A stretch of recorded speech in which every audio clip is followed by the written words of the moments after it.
बिस्मिल्लाहिर्रहमानिर्रहीम। अस्सलाम वालेकुम। I'm doctor Arshad Mahmood, senior registrar paediatric neurology और चिल्ड्रन हॉस्पिटल लाहौर। सो आज की वीडियो के अंदर हम देखेंगे कि हमने डिस्टोनिया के शॉर्ट और लॉन्ग केस के अंदर एग्जामिनेशन कैसे करना है, हमारी एग्जामिनेशन स्कीम क्या होनी चाहिए। अगर आप पीडियाट्रिशियन है, पीडियाट्रिक मेडिसिन में इंटरेस्टेड है, तो हमारा YouTube channel doctor Arshad Mahmood child specialist आपके लिए काफ़ी हेल्पफुल साबित होगा। इसको देखने के लिए आप इसको प्ले लिस्ट की फॉर्म में देखें और अपने इंटरेस्ट की प्ले लिस्ट को चूज करें। वो आपके शॉर्ट केसेस हो सकते हैं, आपके लॉन्ग केसेस हो सकते हैं, आपकी हिस्ट्रीज हो सकती हैं, आपके टॉक स्टेशन हो सकते हैं, आपकी रेडियोलॉजी हो सकती है, ईईजी ईसीजी की वीडियोस हो सकती हैं, या स्पॉट डायग्नोसिस केस सीरीज हो सकती हैं। सो अपनी पसंद की प्लेलिस्ट को चूज करें और उसके मुताबिक अपनी वीडियोस देखेंगे तो आपको सर्च करना आपके लिए आसान होगा। दूसरों के साथ भी ये वीडियो जरूर शेयर करें। आई होप कि ये चैनल आपकी एग्जाम के लिए और प्रैक्टिकल आपकी जो पेशेंट के चेकअप और उनकी मैनेजमेंट के लिए हेल्पफुल साबित होगा। अगर हम डिस्टोनिया के केस के डिफरेंशियल डायग्नोसिस की बात करें तो डेफिनेटली डिफरेंशियल डायग्नोसिस आपके पेशेंट की एज पे डिपेंड करता है और डिपेंड करता है कि पेशेंट के अंदर क्रोनिसिटी के साइंस आ रहे हैं कि नहीं आ रहे। सपोज अगर पेशेंट है जिसकी एज छोटी है, लेस देन 5 ईयर्स कह लें, उसके अंदर आपने इंपॉर्टेंट जो डिफरेंशियल है उसके अंदर जो चीज़ें रखनी है ज़रूर, उसमें 3 चीज़ें हैं। एक आपका डिस्काइनेटिक सीपी है, दूसरा आपका जो है वो न्यूरोमेटाबॉलिक डिसऑर्डर्स हैं, और तीसरा आपका जो है वो पोस्ट इंसेफेलिटिक पोस्ट इनॉक्सिक ब्रेन इंजरी और पोस्ट मेनिंजरी सिक्वेल है। तो अगर डिस्कनेक्टिक सीपी की बात करें तो अगर प्योर डिस्कनेक्टिक सीपी है तो उसके अंदर डेफिनेटली आपके बच्चे के अंदर जो है वो abnormal कोरियोस्टाइड मूवमेंट्स होती हैं और डिस्टोनियाज भी हो सकते हैं। तो डिस्कनेक्टिक सीपी के अंदर डिस्टोनिक सीपी भी शामिल है।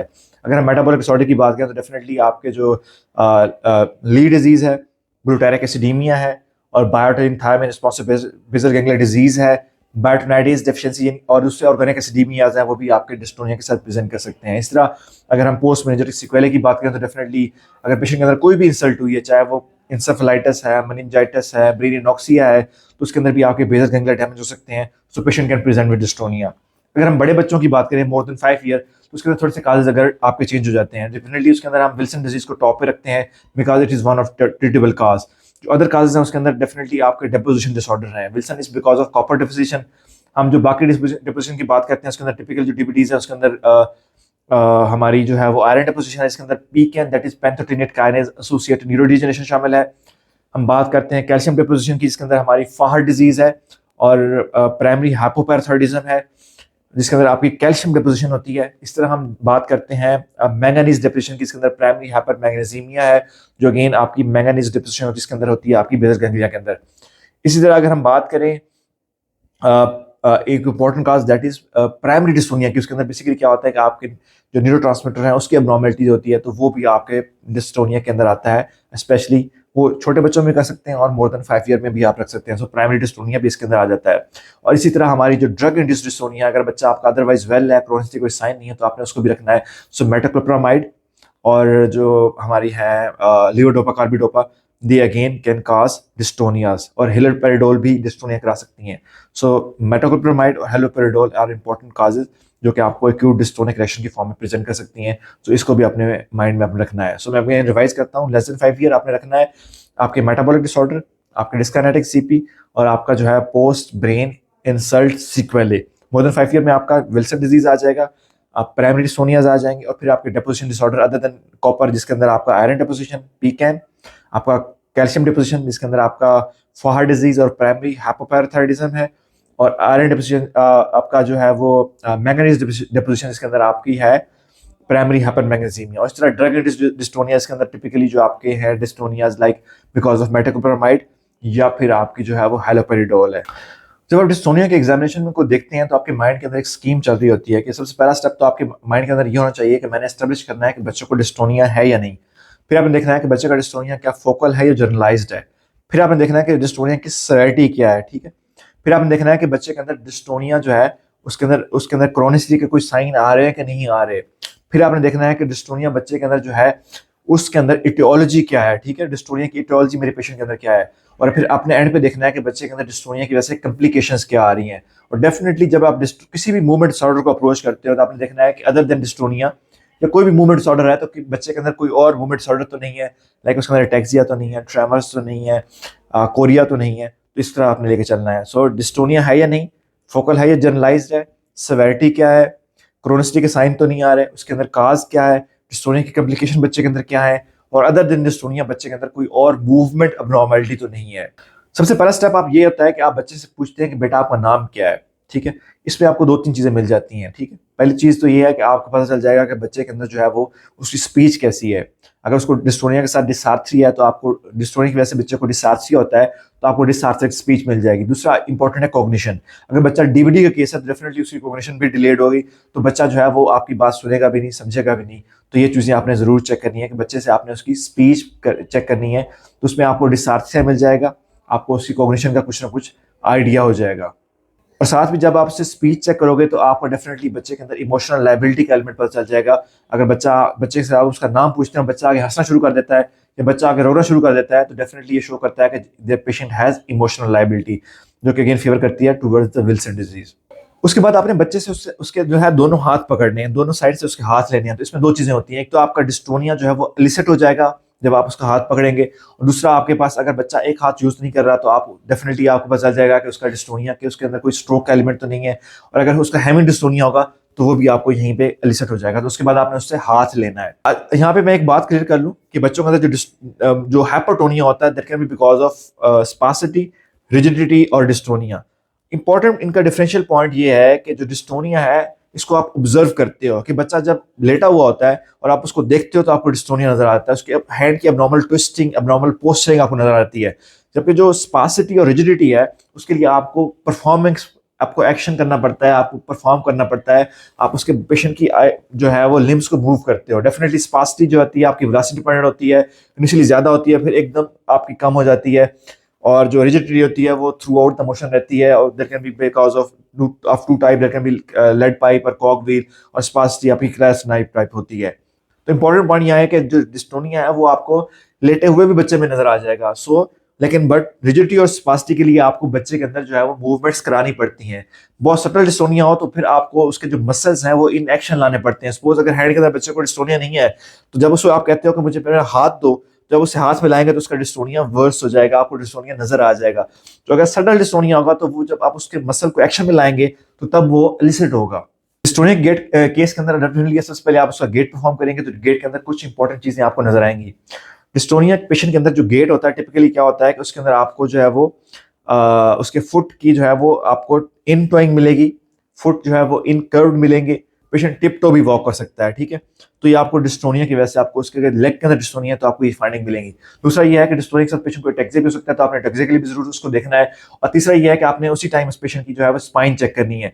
तो बिकॉज ऑफ स्फीयर डिस्टोनिया, अगर उसको ट्रंकल डिस्टोनिया है तो आपको जो है वो स्पाइन की जो है कर्वेचर मिलेगी, बट वो कर्वेचर जो है डिस्टोनिया का वो स्ट्रक्चरल नहीं होगा, वो फंक्शनल टाइप का होगा। तो अगर उसको आप जब उसको फॉरवर्ड बेंडिंग कराएंगे तो वो आपका रिलीफ भी हो सकता है। गेट करवाने के बाद डेफिनेटली बच्चों को आप जब बिठाएंगे तो आप उसको हेड टू टो आपने उसको ऑब्जर्व किया, उसको देखा कि उसकी डिस्टोनिया की लोकेशन क्या है, क्या उसको दोनों आर्म्स में डिस्टोनिया हो रहा है, दोनों लेग्स में हो रहा है, फेस का हो रहा है, ट्रंक का हो रहा है, नेक का हो रहा है। तो आपने लोकलाइज कर लेना है कि उसका डिस्टोनिया क्या है। लिम्स में डिस्टोनिया क्या होता है कि आपके हाथ जो है वो ट्विस्ट हो रहे हैं, आपके हाथ की एब्नॉर्मल पोजीशन पड़ी हुई है, लिम्स की एब्नॉर्मल पोजीशन है आपकी। फेस के ऊपर डिस्टोनिया क्या हो सकता है कि आपके बच्चे के अंदर जो है वो फेस की कोई आपकी एब्नॉर्मल पोस्टिंग हो रही है, ठीक है। नेक की एब्नॉर्मल कर्वेचर हो रहा है, जिसको हम टॉर्टिकुलस कह सकते हैं, रेट्रिकुलस कह सकते हैं, डिरोकुलस कह सकते हैं। कोई भी एब्नॉर्मल पोजीशन हो सकती है आपकी। अगर इंटीरियरली आपकी नेक अप होती है तो उसको इंटीरोकुलस कहते हैं, पोस्टीरियरली आपकी नेक जा रही है तो उसको हम रेट्रोकुलस कहते हैं, और लेटरल हो रही है तो उसको हम टॉर्टिकुलस कहते हैं, ठीक है। तो डिफरेंट नेक की पोजीशंस होती हैं जिसमें डिस्टोनिया हो सकता है। इस तरह आपके फेस के ऊपर जो है वो आपका या तो आपका मुंह बहुत खुला हो सकता है कि बिल्कुल मुंह उसका खुला हुआ है और बंद नहीं हो पा रहा, या फिर उसको ट्रिस्मस हो सकती है कि उसका लॉक जा फॉर्म में हो सकता है। इस तरह पेशेंट के अंदर अबनॉर्मल स्माइल लाइक पोजीशन आपको नजर आ सकती है होंठों की, जो कि डिस्टोनिया की वजह से हो सकती है। आपको लगता है बच्चा हंस रहा है बट वो हंस नहीं रहा होता, उसको हम कहते हैं राइसस सर्डोनिकस। इस तरह ट्रिस्मस यानी लॉक जा हो सकता है, और उसकी फेस की अबनॉर्मल ट्विचिंग भी आपको नजर आ सकती है। तो ये आपने फेशियल डिस्टोनिया को देखना है, अपने नेक के डिस्टोनिया को देखना है, और ट्रंक के डिस्टोनिया को देखना है। उसके अंदर पेशेंट को जो है वो आपको काइफोस्कोलियोसिस लाइक पोस्चर मिल सकता है, आपको ओपिस्टोटोनिक पोस्चरिंग मिल सकती है। तो यही सारे शो करते हैं कि पेशेंट को अंदर जो है वो ट्रंकल डिस्टोनिया आपको हो रहा है। आपने पेशेंट के टोन, पावर, रिफ्लेक्सेस चेक करने हैं। अगर पेशेंट के अंदर जो है वो सिर्फ डैमेज बेसल गैंग्लिया को नहीं है बल्कि डैमेज ओवरऑल ब्रेन को हो रहा है तो आपके रिफ्लेक्सेस ब्रिज भी हो सकते हैं, आपके प्लांटर अपगोइंग भी हो सकते हैं, और हाइपरटोनिया भी हो सकता है। टिपिकली अगर बेसल गैंग्लिया की डिजीज होगी तो डेफिनेटली उसके अंदर आपको जो है वो रिजिडिटी मिल सकती है और आपको डिस्टोनिया मिलेगा। प्लांटर्स अगर आपको बगैर बगैर टच किए आपके बच्चे के प्लांटर ऊपर जा रहे हैं तो उसको हम कहते हैं स्ट्राइटल टो, जो कि अगेन फीचर है डिस्टोनिया का और बेसल गैंग्लिया डैमेज का साइन है। अगर आप टच करते हैं तो फिर प्लांटर आपके अपगोइंग होते हैं आपके, तो डेफिनेटली वो तो आपके जो है वो अपगोइंग प्लांटर्स हैं। बट अगर विदाउट टचिंग आपके प्लांटर्स अपगोइंग हो रहे हैं तो that are called as striatal toe, और वो साइन ये शो करते हैं कि पेशेंट के अंदर डिस्टोनिया है, उसके लेग के अंदर डिस्टोनिया है। आपने डिस्टोनिया की सेवेरिटी डेफिनेटली देख लेनी है। अगर बच्चा आप डिस्टोनिया की वजह से बच्चे को क्या हो सकता है कि वो बात नहीं कर सकता, इतना अगर सीवियर उसका डिस्टोनिया है। उसकी एनजी हो सकती है। अगर बच्चे को बहुत सीवियर ओरोफेरेंजियल डिस्टोनिया तो बच्चा फीड नहीं कर सकता, तो अगर एनजी पास है तो अगेन ये सेवेरिटी शो करता है। और अगर सीवियर डिस्टोनिया तो बच्चा चल भी नहीं सकता, तो अगर बच्चा नॉन एम्बुलेटरी है तो ये सेवेरिटी शो करता है। सो अगर बच्चा बात नहीं कर रहा, उसको एनजी पे है और चल नहीं पाया, तो ये अगेन साइन है कि बच्चे के अंदर कोई सीवियर फॉर्म ऑफ डिस्टोनिया चल रहा है। थ्रू आउट एग्जामिनेशन आपने उसको इमोशनल लाइबिलिटी के लिए जरूर देखना है। इमोशनल लाइबिलिटी जो है वो डेफिनेटली फीचर है आपका विल्सन डिजीज का। तो अगर बच्चा बात बात पर हंस रहा है, बात बात पर रो रहा है, और तो ये शो करते हैं कि बच्चे को जो है वो can be underline because of Wilson disease. आपने पेशेंट का ओएफसी जरूर चेक करना है। तो अगर बच्चा आपका छोटा है और उसका ओएफसी अगर सपोज बच्चा 2 साल का है, उसको डिस्टोनिया हो रहा है, उसका ओएफसी आपका बड़ा है, दैट इज मोर देन जो है वो आपका 97 सेंटाइल, तो डेफिनेटली ग्लूटारिक एसिडीमिया को फेवर करता है। इससे अगर ओएफसी बहुत छोटा है तो डिस्काइनेटिक सीबी की तरफ चला जाएगा। आपने बच्चे के अंदर विल्सन डिजीज के सारे स्टिग्मेटा देखने हैं। इसके अंदर क्लबिंग है, पामेरिथीमा है, हिपाटोस्पिनोमेगली है, और आपके जो है आई के अंदर जॉइंटिस है। केएफ रिंग टिपिकली आपको आप आई एग्जामिनेशन में नजर आएंगी, बट आप विजुअली भी देख सकते हैं। और जो स्टिग्मेटा सीएलटी के हैं वो आप देख सकते हैं। स्किन आपने जरूर देखनी है रिगार्डिंग बैटनोइडिस डेफिशिएंसी। तो अगर पेशेंट के अंदर बैटनोइडिस डेफिशिएंसी है, छोटा बच्चा आपका है, तो उसके अंदर आपको स्किन के ऊपर आपको एक्जिमेटस रैश मिल सकता है, तो अगेन फेवर करता है टुवर्ड्स द बैटनोइडिस डेफिशिएंसी। अब मैं टिपिकली सिनेरियो की बात करता हूँ कि अगर आपका बच्चा 2 साल का बच्चा है, उसको डिस्टोनिया हो रहा है, ओएफसी उसका कम है, अदरवाइज कॉग्निशन उसकी ठीक है, पेरेंट्स को पहचान रहा है, तो टिपिकली ये सिनेरियो है towards the dyskinetic CP. Pure dyskinetic CP के अंदर कॉग्निशन अच्छी होती है। जब मिक्स सीपी आएगी तो कॉग्निशन आपकी बुरी हो जाएगी। 2 इयर्स का बच्चा है, डिस्टोनिया उसको हो रहा है, उसकी स्किन के ऊपर एरिथेमेटस रैश है, सिबोरिक रैश है, और उसका ओएफसी भी कम है, तो डेफिनेटली ये फेवर करता है टुवर्ड्स द बैटनोइडिस डेफिशिएंसी। 2 इयर्स का बच्चा है, उसका ओएफसी ज्यादा है, डिस्टोनिया हो रहा है, डेवलपमेंट डिलेड है, तो डेफिनेटली ये फेवर करता है towards the glutaric acidaemia. 2 years का बच्चा है, डिस्टोनिया है, मैक्रोसेफली है, और बहुत शॉर्ट हिस्ट्री है, तो ये फेवर करता है towards the biotin thiamine biotin responsive basal ganglia disease का। 5 इयर्स का बच्चा है आपका, और उसके अंदर डिस्टोनिया है, और टोटली बच्चा आपका रिग्रेस्ड है, ठीक है, और तो ये फेवर करता है टुवर्ड्स द पी कैन, ठीक है। 10 इयर्स का बच्चा है, डिस्टोनिया है, इमोशनल लाइबिलिटी है, ड्रूलिंग है, डिसार्थ्रिया है, आपको टिपिकली जो है वो पेशेंट के अंदर जो है वो एटेक्सिया मिल रहा है, उसके अंदर ट्रेमर्स मिल रहे हैं टिपिकली, और उसके अंदर जो है वो इमोशनल लाइबिलिटी मिल रही है, तो ये फेवर करता है towards the Wilson disease. Wilson disease के अंदर क्या मिलते हैं आपको? डिस्टोनिया के अलावा आपको जो है वो इमोशनल लाइबिलिटी मिलती है, एटेक्सिया मिलता है, ड्रूलिंग मिलती है, आपके जो है वो ट्रेमर्स मिलते हैं। टिपिकल जो ट्रेमर्स होते हैं विल्सन डिजीज के, उसको हम कहते हैं wing beating tremors. Wing beating tremors क्या होता है कि पेशेंट को आप कहते हैं कि आप अपने जो है वो बाजू इस पोजीशन में रखें, यानी कि ये आपके अबडक्टेड होने चाहिए शोल्डर, और आपकी हैंड्स जो है वो यहाँ पे, आपके आर्म्स जो है वो एल्बो पे फ्लैक्स हों, तो ये टिपिकली इस तरह फ्लैप करते हैं, इसको विंग बीटिंग ट्रेमर कहते हैं, जो टिपिकली आपको विल्सन डिजीज के अंदर मिलते हैं।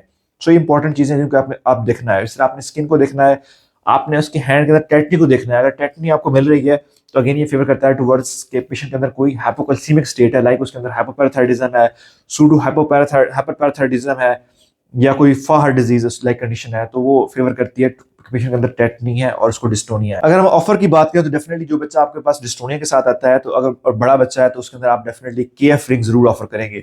अगर आपका बच्चा डेवलपमेंट डिलेड है तो उसके अंदर डेफिनेटली आप उसकी फंडोस्कोपी ऑफर करेंगे फॉर ऑप्टिक एट्रोफी, जो आपकी डीबीटीज में आ जाती है, और डेफिनेटली आप उसकी डेवलपमेंटल और न्यूरोसाइकेट्रिक असेसमेंट जरूर करवाएंगे। अगर बच्चा आपको डिलेड लगता है तो वो भी आपकी ऑफर के अंदर आ जाएगी।